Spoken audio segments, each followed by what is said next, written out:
Halo kawan-kawan, kembali bersama Arif di sini. Di kesempatan video ini kita akan membahas tentang apa itu malas. Bagaimana cara kita memahami murid atau orang yang malas.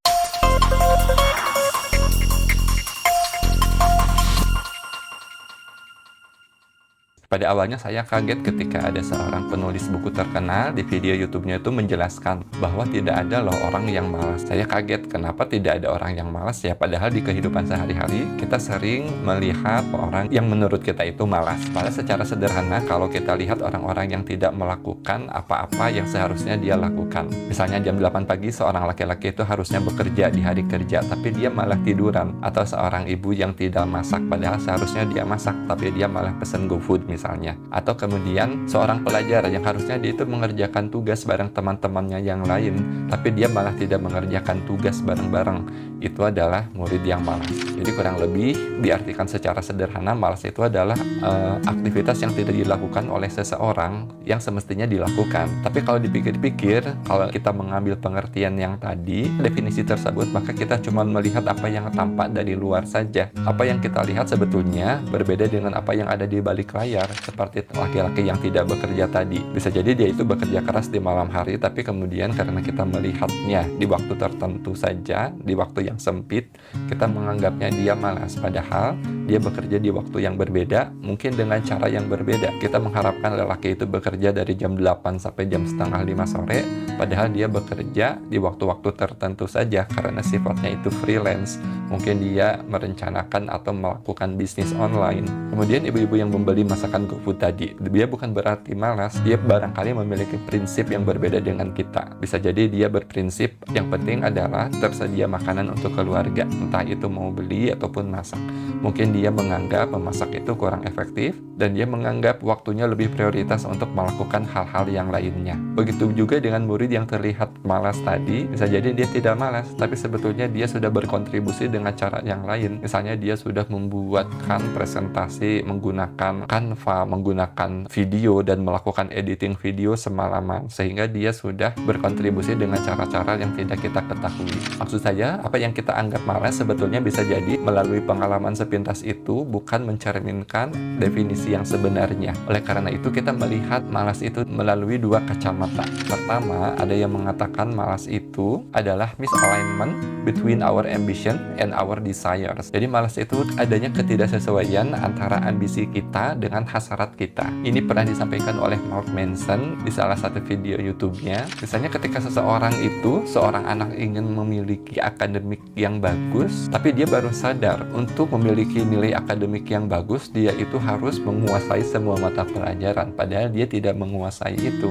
Dia hanya menguasai beberapa mata pelajaran saja. Dia tidak bisa menguasai semua mata pelajaran meskipun bekerja keras. Tapi di satu sisi, dia itu tidak terlihat malas. Misalnya dia aktif bermain basket kah, bermain musik, senang dengan pemrograman komputer atau aplikasi-aplikasi untuk Android dan iPhone. Dia sibuk, dia tidak malas di satu sisi, tapi dia terlihat malas di beberapa mata pelajaran saja. Jadi ada gap, ada kesenjangan antara ambisi si anak dengan kesenangan pribadi dia. Jadi guru melihat si anak itu malas di pelajaran tertentu saja, tapi si anak itu tidak malas ketika di pelajaran IPA misalnya, di pelajaran TIK, dia tidak malas kalau mau main basket, kalau main musik, dia tidak malas untuk melakukan aktivitas-aktivitas tertentu. Setelah dewasa saya pun menyadari bahwa kita itu tidak selalu bisa semangat dalam berbagai hal. Saya dan Anda misalnya pasti semangat di area tertentu dan tidak semangat di area yang lainnya. Kita semangat di area tertentu karena ada keselarasan antara ambisi kita dengan hasrat dan keinginan. Jadi solusi untuk anak malas ini tidak bisa selalu harus dimotivasi, diminta untuk semangat, diminta menguatkan tekad belajarnya. Yang harus diarahkan untuk anak ini adalah menyelaraskan antara ambisi dan hasrat atau keinginannya. Kalau dilihat dari ilmu psikologi, kemalasan dalam psikologi itu sering dikaitkan dengan kurangnya motivasi intrinsik. Ada istilah SDT, Self Determination Theory, oleh Deci dan Ryan. Kalau dilihat dari kacamata psikologi, anak untuk termotivasi atau tidak malas itu harus memperhatikan aspek autonomi, kompetens atau kemampuan, dan juga relatedness atau hubungan. Jadi SDT ini mengidentifikasi 3 kebutuhan psikologis dasar ini. Jadi agar si anak tidak malas, atau kita bisa mengidentifikasi bagaimana caranya agar dia tidak malas, perhatikan perhatikanlah 3 hal ini. Pertama adalah otonomi. Ini merujuk pada perasaan bahwa seseorang itu bertindak atas pilihan sendiri, bukan paksaan atau kontrol eksternal. Pada murid misalnya otonomi itu berarti dia itu ingin pendapatnya didengar, dia ingin lebih otonom, punya kebebasan untuk memilih, tidak dikontrol secara berlebihan. Jika kebutuhan otonomi ini terhambat, bisa jadi dia itu tertekan. Dia merasa hidup saya bukan punya saya merasa tidak punya pilihan. Dia patuh secara lahiriah, tapi di luar pengawasan ataupun pemantauan gurunya, dia jadi tidak aktif, jadi malas apabila kebutuhan otonomi ini tidak terpenuhi. Jadi jika ada murid malas, mari kita perhatikan, jangan-jangan dia itu malas karena merasa tertekan, kebutuhan otonominya itu tidak terpenuhi, merasa gurunya terlalu banyak ngatur, tidak diberi kebebasan, jadi ingin berontak dengan perintah-perintah instruksi dari guru. Dia malas karena itu tidak terpenuhi kebutuhan otonominya. Jadi untuk murid seperti ini diberikan otonomi, kebebasan, tidak terlalu diatur, justru bisa jadi membuat dia lebih aktif, membuat dia lebih tidak malas. Otonomi ini bukan berarti independen secara total ya, tapi kita memberikan kebebasan secara bertahap. Bahkan pada tahap tertentu, usia tertentu, sebagian anak akan lebih aktif, lebih mandiri, lebih inisiatif apabila mereka diberi kebebasan yang besar. Kemudian yang kedua adalah kompetensi atau perasaan mampu. Jadi ini adalah perasaan bahwa saya bisa belajar sendiri, saya bisa berkembang dan berhasil sendiri dengan kompetensi atau kemampuan saya. Jadi dalam konteks ini murid membutuhkan tantangan yang realistis, umpan balik yang membangun, perlu pengakuan atas proses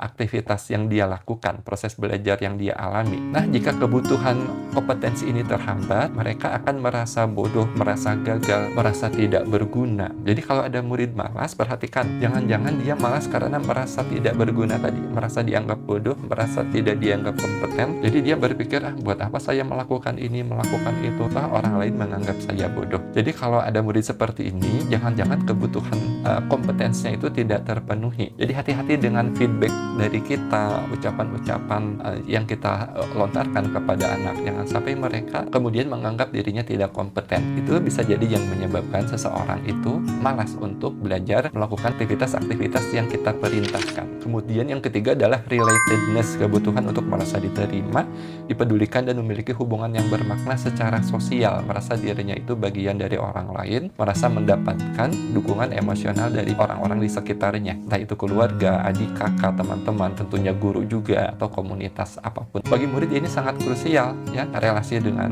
orang tua, kakak, adik, teman-temannya, kedekatan dengan guru, penerimaan oleh teman sebaya. Jika kebutuhan ini tidak dipenuhi, maka remaja itu bisa jadi mengalami kesepian, mengalami perasaan merasa tidak dipedulikan, jadi merasa terisolasi, tidak hanya secara fisik tapi terisolasi secara pikiran, secara emosi. Jika hal ini terjadi, bisa jadi si anak itu terlihat seperti orang malas karena dia merasa dirinya tidak diterima oleh lingkungan. Kalau ada murid atau anak yang seperti ini, jadi perhatikanlah aspek relatedness ini. Jangan-jangan si anak itu malas karena tadi merasa tidak didukung ya, merasa tidak diterima oleh lingkungan sekitarnya. Jadi kawan-kawan, dengan self-determination theory ini kita setidaknya kita bisa memframing seperti apa sih kondisi seorang anak yang malas itu. Malas itu bukan sekedar malas, bukan karena dia tidak melakukan apa yang harus dia lakukan, tapi ada latar belakang tadi yang bisa setidaknya kita pahami dulu untuk kemudian memikirkan bagaimana caranya agar di kemudian hari yang kita anggap kemalasan itu berkurang. Apa-apa yang membuat dia malas itu kemudian bisa benar-benar hilang. Jadi tidak cukup dinasehati, tidak cukup dimotivasi, tapi penuhi 3 hal itu tadi: otonomi, kompetensi, dan relatedness. Otonomi, kompetensi, dan kemudian keterhubungan. Kalau kita mengobati akar-akarnya ini, maka kita tidak mengobati rasa malas itu saat sekarang, tapi kita membenahi anak agar tidak malas hingga masa depan,